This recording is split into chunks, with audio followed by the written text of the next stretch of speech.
team didn't win out because they were trying to cancel practice today. They tried. They tried. I respect the effort, you know. Sure. Yeah, I don't blame them. You got a game tomorrow. Yeah, So you got a game. You got another what was game. the emphasis today? Well, again, just to look back, things that we got to improve on, you know. And so we watched some film, little pick and roll defense, communication, you know, a little bit of our half-court offense too. So it's more of a mental day, but the guys that didn't get a ton of run, got some work in, played some 5-on-5, they look great. That was the best part of practice, was the 5-on-5 conditioning game. We had an elite clutch situation there. So great, you know, it just energizes our gym. That's how we started our practice today, is that conditioning league. So a lot of fun to watch them, great energy out there, and then watched a little film today and got better. After looking at the film, what do you think really changed from first half to second half on the offensive end that really got y'all going? On the offensive end, it was our defense. We were getting stops. Then we get out and run. It's tough to score in transition if you're not getting stops, right? Your pace is limited. You're taking it out, feeling sorry for yourself. You know, heads are hanging. When you're aggressive and you're getting stops and getting out and running, good stuff happens. We tend to share it more too when we're getting stops. Kick aheads, kick across.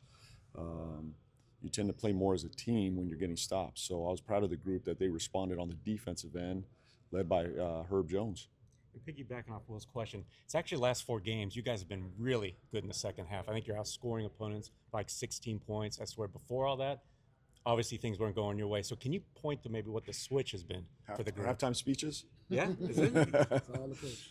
No, You got more? no. I wish I had the magic, you know, speech or answer.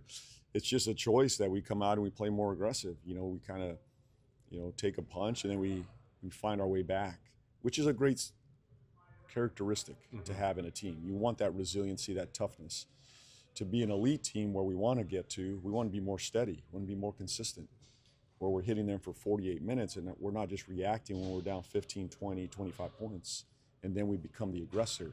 That's not, I don't want to live in that world. That's not sustainable. So, yeah, we got to get off to better starts, you know, bottom line. So, but Houston is a good team too. You know, as I always say, like, your opponent has a vote too in all this. It's not just your team. They have a vote too, and they shot it well. You know, Durant did a good job. I think we did a good job of making some adjustments there in the second half to disrupt him. And we found some footing. We found some aggression. And we've tended to do that here on the defensive end. In a lot of these games, we have found a defensive disruption that's allowed us to get stops, get out and run. I'm talking about defense. 8 steals for Herb, and out of those 8 steals, I think 18 points on the other end for you guys. Is that as impressive to you as, say, a player scoring 50 points in a game, seeing that kind of feat? It's a massive impact, right? That's a lot of points to take away from your opponent and then converting them.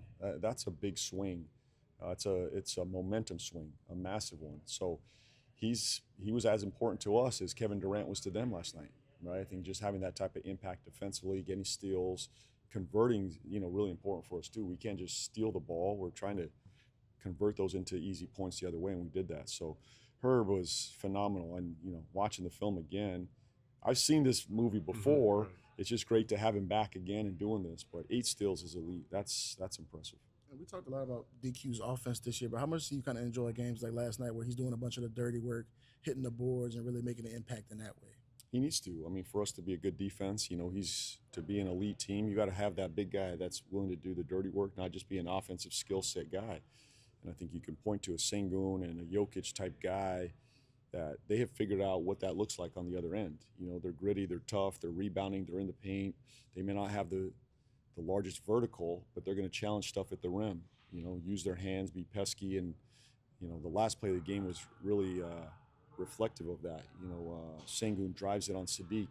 Sadiq, you know, does a great job catching the drive, and then Queen comes over to make a tough, you know, another contest on him. So, you know, those type of plays, the rebounding, the 50-50 balls that could go either way, for him to come up with those are important for us. So for us to move the needle defensively, a big part of it's going to be his maturity on that end of the floor.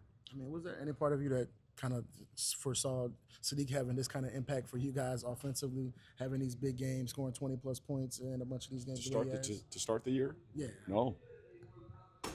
No, I don't. You know, he wasn't on the board for 20 points for me. You know, I've always respected him as a player. I honestly didn't know what to expect of him. You know, he'd been out a year. I'd always respected him from afar, but I saw him as a tough, hard-nosed, competitive player, two-way player. I knew about the 50-point game, but I didn't know that he could consistently go score 20 points a night, you know? And that's why you never know until a player's in your house what you have. You really don't know, you know? So, especially Jose, you know? until you coach these guys, you really have no clue. You know, you can think you know somebody from afar, but once they're in your building, that's when you really get to know them. So, yeah, he deserves a lot of credit. He's played extremely well and made big shots for us and clutch shots and big moments. And we're getting closer to the new year. Initial timeline for DeJounte Murray. Have you seen anything from him? From Murray? Ramping up or anything like that? He's doing great, number one. I can't say where he is on the schedule. I wish I could be more honest about that. He's doing great is what I can say. And, you know, it's impressive how far he's come and where he's at. So he works extremely hard. You know, we'll have him back with us here soon. And how soon, I don't know. But we're working through that right now. But he's working his tail off as all of us would expect. And we can't wait to get him back. Great.